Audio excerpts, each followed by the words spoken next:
décembre 2014 de M. Nonga Komaté Eugène et de Mme Poso Bolombola.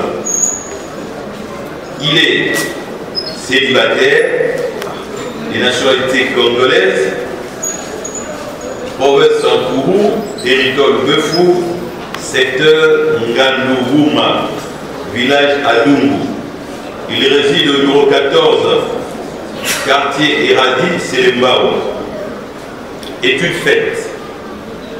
En 1986, il a obtenu un certificat du primaire à l'école primaire Épée Bozenga, en Bandaka, Équateur. En 1994, il a obtenu son diplôme d'État en autodidacte pour sciences commerciales et administratives à Kinshasa. En 1998, il a obtenu son diplôme de graduat en droit à l'Université de Kinshasa, option droit privé judiciaire. En 2002, il a obtenu son diplôme de licence en droit, option droit privé judiciaire. De 2019 à 2020, il a obtenu un diplôme de licence spéciale en relations internationales. En 2021, il a obtenu le diplôme d'études approfondies DEA en relations internationales, spécialité droit international. Il a publié beaucoup d'articles dans son domaine de recherche. Il a aussi rédigé plusieurs travaux scientifiques. Il a exercé les fonctions ci-après, d'abord assistant au premier mandat, ensuite assistant au deuxième mandat, assistant au deuxième mandat, chef de travaux, et puis transféré à l'ISP Wembonyama, de l'ISP Wembonyama à l'ISP Gombe, enseignant à l'Université Patrice Emery Lumumba de Wembonyama, enseignant à temps partiel à l'Université de Tchoumbé, enseignant à temps partiel à l'Université de Lodja, enseignant à temps partiel à l'Institut supérieur technique médical de Wembonyama, enseignant partiel à l'Institut supérieur technique médical de Lodja, enseignant à temps partiel au CIDEP Collé. Il a été aussi directeur actuel du centre informatique de l'ISP Wembonyama de 2005 à 2010. Chef de section actuel chargé d'enseignement à la section technique de l'ISP Wembonyama, avocat près la cour d'appel de Kinshasa Matete, membre du groupe thématique protection des droits de l'enfant de la maison des droits de l'homme des Nations Unies, centre Cartel de 2013 à 2015, président de la commission des jeunes de la paroisse Saint-Norbert de Kinshasa de 1908 à 2004, président de la commission des jeunes doyennes Steph Noé Mawagani de Kinshasa de 1999 à 2005.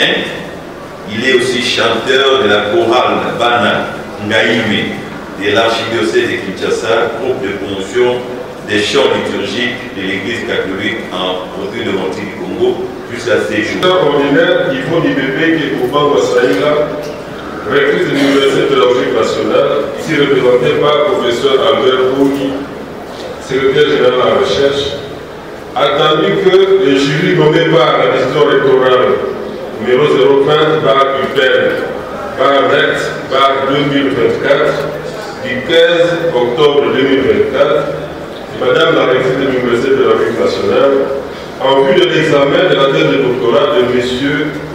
Yamba Nonga Michel, a procédé à la présoutenance et a déclaré la dite thèse recevable, telle que confirmée par le secrétaire général de la recherche, en vertu des pouvoirs qui nous sont conférés par l'autorité des tutelles et par la loi régissant l'enseignement supérieur universitaire, autorisant la soutenance publique de la thèse du doctorat intitulée Terrorisme et menaces de paix, nouveaux défis réglementaires et scientifiques, en vue de l'octroi du titre de docteur à M. Yemba Nonga Michel. C'est de façon claire, précise et concise que le chef des travaux Michel Yembanonga de la Faculté des sciences sociales, administratives et politiques de l'Université pédagogique nationale a démontré la place centrale que doit occuper les droits internationaux dans la lutte contre le terrorisme. Ceci en soutenant publiquement sa thèse de doctorat sur les terrorismes et menaces de paix, nouveaux défis réglementaires et scientifiques. Dans l'économie de son travail, il a relevé que le terrorisme s'en prend aux valeurs qui constituent l'essence même de la Charte des Nations Unies, atteinte à la paix et à la sécurité internationale, respect des droits de l'homme, primauté des droits, tolérance entre le peuple et les nations, pour énumérer que ça. Le terrorisme a enrichi le récipiendaire, s'est nourri entre autres du désespoir, des humiliations, de la pauvreté, de l'oppression politique, des manques de la démocratie, de la discrimination sociale, blanchissement des capitaux. Il fait son lit dans l'incapacité des États à maintenir l'ordre public, d'où plusieurs défis à relever, notamment l'intégration des crimes de terrorisme dans les statuts de la Cour pénale internationale, le respect des conventions de lutte antiterroriste par les États, usage de la force doit respecter l'article 2, paragraphes 4 et 51 de la Charte des Nations Unies et l'application de l'article 7 de la Charte dans les cas où un État constitue une menace pour d'autres États. Un brillant exposé qui lui a valu le titre de docteur en relations internationales après évaluation et la délibération du jury à huis clos. Monsieur le professeur président du jury, monsieur le professeur membre du jury, chers invités, notre sujet porte sur terrorisme et menaces de paix, nouveaux défis réglementaires et scientifiques. Comme le sujet l'intitule, rédiger un travail de recherche sur le terrorisme dans le monde aujourd'hui est une entreprise bien délicate. Plus particulièrement, le thème d'étude que nous avons choisi n'est pas aisé. Il demande de prendre du recul tout en essayant de rester le plus objectif possible. À cause de l'immense complexité du phénomène terrorisme et compte tenu des événements qu'il a provoqués dans toute l'humanité, devenu le thème d'actualité de toute la presse mondiale.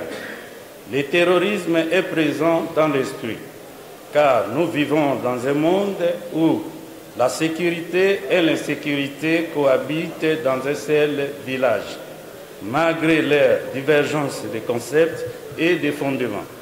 L'insécurité qui est définie comme un manque de sécurité, inquiétude provoquée par l'éventualité d'un danger, n'est en fait que la finalité de menaces portées par des mouvances et entités criminelles, cherchant à endiguer une sécurité globale pour mieux prospérer dans le temps et dans l'espace. Aujourd'hui, le monde est confronté à un nouveau phénomène, celui de la religion idéologique ou politique, qui est instrumentalisée pour attaquer, tuer, détruire, violer, piller, imposer une philosophie celle de l'islamisme. Ainsi, en l'espace de 20 ans, des groupes se réclamant de l'islamisme radical se sont formés un peu partout dans le monde. Des groupes radicaux qui se distinguent par la multiplication depuis les années 1990 de leurs actions violentes envers les populations civiles du monde entier. En effet, les attentats meurtriers du 11 septembre 2001 ont choqué le monde entier par leur caractère spectaculaire et l'ampleur de la cible, les États-Unis d'Amérique, la première puissance mondiale. Si des organisations clandestines qui défendent des idéologies séparatistes et religieuses ont su atteindre le cœur de l'Amérique, qu'en sera-t-il des autres pays du monde? Les États cherchent à trouver des moyens pour lutter contre cette menace, contre la paix et la sécurité internationale causée par l'islamisme radical qui véhicule ces mouvements dans le monde. Le mot terrorisme est exploité de manière diverse sur le quotidien, allant de l'assassinat d'une personne jusqu'à l'explosion des bombes jetées au beau milieu d'une foule rassemblée pour un événement public généralement joyeux, causant de nombreuses victimes. Les attentats de ce jour s'inscrivent à la fois dans la continuité et dans l'accélération de la lutte contre le terrorisme.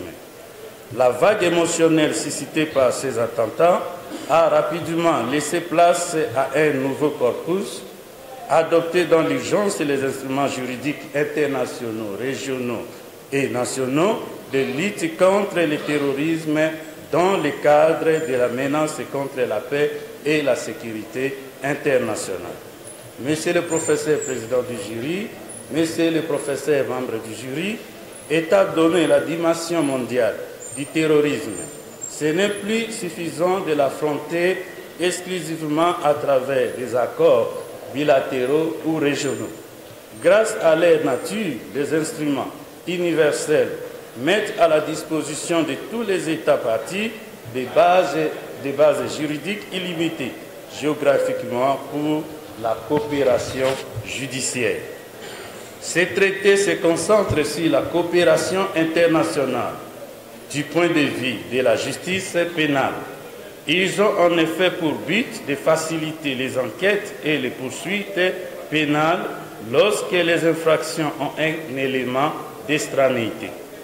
L'Afrique n'a pas été épargnée par les procédés de groupes similaires qui existent depuis les années 1990, mais avec la médiatisation des conflits, ces groupes ont appris à s'organiser et à se mettre au devant de la scène jusqu'à atteindre l'est de la République démocratique du Congo. Cela démontre que le terrorisme n'est pas une fin en soi. C'est une arme, un moyen au service d'un certain nombre de buts et de fins. Dès lors, notre questionnement, pourquoi le terrorisme? Quels sont les défis réglementaires et scientifiques du terrorisme en droit international? Quelle est la place des droits de l'homme dans la lutte antiterrorisme? La coopération internationale en matière pénale contre le terrorisme peut-elle faciliter l'entraide judiciaire entre les États? Pour répondre à ce questionnement, plusieurs hypothèses ont été émises. La pauvreté, l'impunité, les conflits endémiques, manque de démocratisation, le racisme et la xénophobie, manque de bonne gouvernance, l'offense proférée contre une religion, manque de mécanismes de sécurisation des nouvelles technologies de l'information et des communications, spécialement l'Internet et les réseaux sociaux, blanchissement des capitaux, les trafics de stupéfiants, la traite des êtres humains et la corruption constituent les causes principales du terrorisme.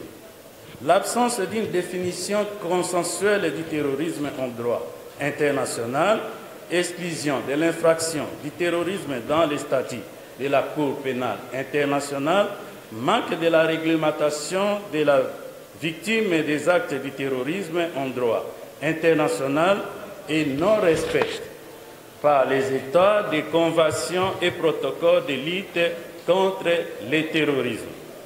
Les obligations en matière des droits de l'homme font partie intégrante du cadre juridique international de lutte antiterroriste, tant par l'obligation que les États de prévenir les attaques terroristes, lesquelles peuvent avoir un impact considérable sur les droits de l'homme et les fragiliser, que par l'obligation qu'ils ont de veiller à ce que la lutte antiterroriste ne porte pas atteinte aux droits de l'homme. Dans ce monde de plus en plus interdépendant, aucun pays ne peut s'attaquer à lui seul efficacement contre le terrorisme. C'est pourquoi la coopération entre les États pour prévenir et réprimer les actes de terrorisme est d'une importance capitale. Quant au but de notre étude est de démontrer la place que doit occuper le droit international dans la lutte contre le terrorisme. Par contre, notre objet d'étude se limite au cadre juridique mis en place progressivement au niveau international aux fins de lutter contre ces fléaux. Ce sujet ne semble pas dénué d'intérêt, car même si le terrorisme cause moins de morts que d'autres cataclysmes dans le monde, par rapport à la maladie infectieuse telle que Covid-19 ou SIDA, il n'en demeure pas moins qu'il constitue des menaces contre la paix et la sécurité internationale. Nul n'est à l'abri du terrorisme. Celui-ci est désormais un fléau aveugle qui fait fi des frontières et lutte contre ces fléaux concerne toute l'humanité. Pour trouver des réponses adéquates à notre problématique et atteindre les objectifs assignés, nous avons fait recours à des méthodes ainsi qu'à des techniques correspondant chacune à un degré, à un contexte et à un but déterminé de la recherche. C'est pourquoi la méthode analytique nous a aidés à mieux traiter les différentes sources primaires telles que conventions, protocoles, résolutions du Conseil de sécurité et la résolution de l'Assemblée générale des Nations, de soulever les problèmes relatifs à l'exercice de ces droits d'une part, d'apprécier, de critiquer ce système, de suggérer des solutions capables de l'améliorer d'autre part. La méthode exégétique, elle a dominé notre étude du fait que nous avons fait l'inventaire de l'ex lata, c'est-à-dire les droits positifs, pour en sonder les fonds et les contenus. Et enfin, nous avons fait recours à la technique documentaire pour une théorie très riche et claire sur le terrorisme et la technique d'interview. Pour arriver au résultat escompté, la présente dissertation est subdivisée en deux grandes parties, réparties en 6 chapitres. Une introduction générale inaugure et tout se termine par une conclusion générale. Et voici la teneur. Première partie porte sur la considération générale sur le phénomène terroriste en droit international. Comprend 3 chapitres. Chapitre 1er, approche définitionnelle et cadre théorique. Chapitre 2, études sur le terrorisme et paix. Et chapitre 3, implication du terrorisme et la qualification du terrorisme en tant que menace contre la paix et la sécurité internationale. Deuxième partie a traité le terrorisme et problèmes de la sécurité internationale. À son tour, est réparti aussi en 3 chapitres. Chapitre 4, terrorisme et les statuts de la Cour pénale internationale. Chapitre 5, la coopération pénale internationale en matière de lutte contre le terrorisme. Et le chapitre 6 a clôturé avec les défis à relever contre le terrorisme. Monsieur le professeur président du jury, monsieur le professeur membre du jury, nous concluons que le terrorisme se nourrit du désespoir, des humiliations, de la pauvreté, de l'oppression politique, de l'extrémisme et des violations des droits de l'homme, de l'injustice, du manque de la démocratisation, de la discrimination sociale, de la blanchissement des capitaux, manque de contrôle sur nouvelles technologies de l'information et des télécommunications. Il trouve un terreau dans le contexte de conflits régionaux et d'occupation ou de domination étrangère. Et il fait son lit dans l'incapacité des États à maintenir l'ordre public. D'où plusieurs défis à relever. L'intégration des crimes de terrorisme dans les statuts de la Cour pénale internationale. Renforcement des contrôles de l'offre de matières nucléaires, radiologie, chimique et biologique. Le respect des conventions de lutte antiterroriste par les États. L'ONU doit aider les États à faire face au terrorisme. Les États doivent s'attendre sur une convention contre le terrorisme contenant une définition du terrorisme. Renforcement des sanctions ciblées contre les terroristes et les États qui les financent, tels qu'embargo en matière financière, voyages, les transports aériens, achat ou vente des armes. Le Conseil de sécurité doit veiller à ce que les sanctions soient effectivement appliquées et exécutées. Usage de la force doit respecter les articles 2, paragraphe 4 et l'article 51 de la Charte des Nations Unies. Et enfin, l'application des chapitres 7 de la Charte des Nations Unies dans le cas où un État constitue une menace pour d'autres États. Monsieur le professeur président du jury, Monsieur le professeur membre du jury, la présente dissertation n'est pas totalement parfaite car elle a été aussi élaborée par un homme totalement imparfait. Par ce motif, que je reste entièrement à votre disposition pour vos questions, vos suggestions et vos remarques. Proclamation des résultats de la soutenance publique de la thèse de doctorat par le président du jury moi-même. Le jury, chargé de procéder à l'organisation de l'épreuve doctorale en relations internationales, orientation, droit international, a examiné la thèse présentée par le candidat en vue de l'obtention du grade de docteur. Après délibération à huis clos, le jury a pris la décision suivante. Monsieur le chef des travaux Yemba Nonga Michel a réussi un ensemble de l'épreuve avec la mention grande distinction en vue de l'obtention du grade de docteur en relations internationales, orientation, droit international. Professeur ordinaire du Fonds IBP qui est Boumba Saïla, recteur de l'Université pédagogique nationale, ici représenté par le professeur Albert Koumi, secrétaire général de la recherche. Vu le procès verbal du jury chargé de procéder aux examens de la dernière épreuve en vue de l'obtention du grade de docteur en relations internationales, orientation, droit international de M. Yemba Nonga Michel, attendu que toutes les prescriptions de l'ordonnance de loi numéro 85-012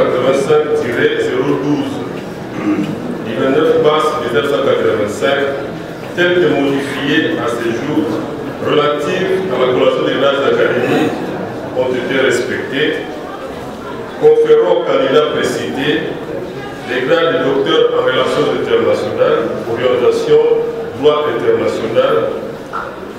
Ces candidats à la jouissance de tous les droits attachés au grade académique obtenu conformément à l'ordonnance loi précise.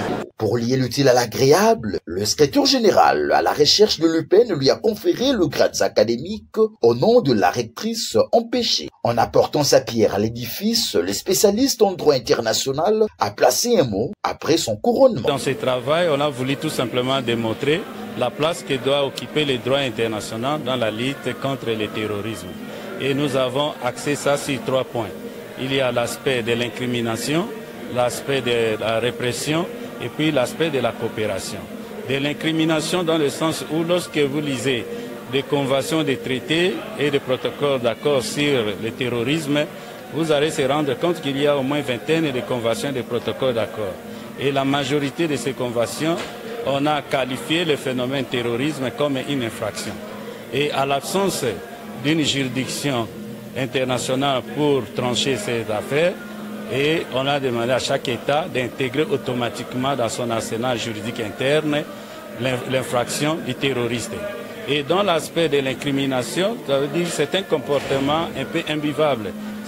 Le terrorisme trouble l'ordre public à travers la terreur, la violence, et à ce sens-là, nous avons voulu que chaque État puisse un peu intensifier des peines, c'est-à-dire alourdir des peines pour décourager chaque personne qui ose de se mettre dans l'entreprise criminelle du terrorisme. Et en troisième position, nous avons parlé de la coopération internationale, puisque aucun État peut résoudre le problème du terrorisme seul. Et à ce sens, les États doivent soit signer des accords bilatéraux ou soit multilatéraux avec d'autres États pour que la lutte soit efficace. Et avant que le Conseil de sécurité puisse siéger À chaque moment, lorsqu'il y aura des attaques contre la République démocratique du Congo, la RDC doit utiliser l'article 51, c'est-à-dire la légitime défense. L'ambiance était au rendez-vous.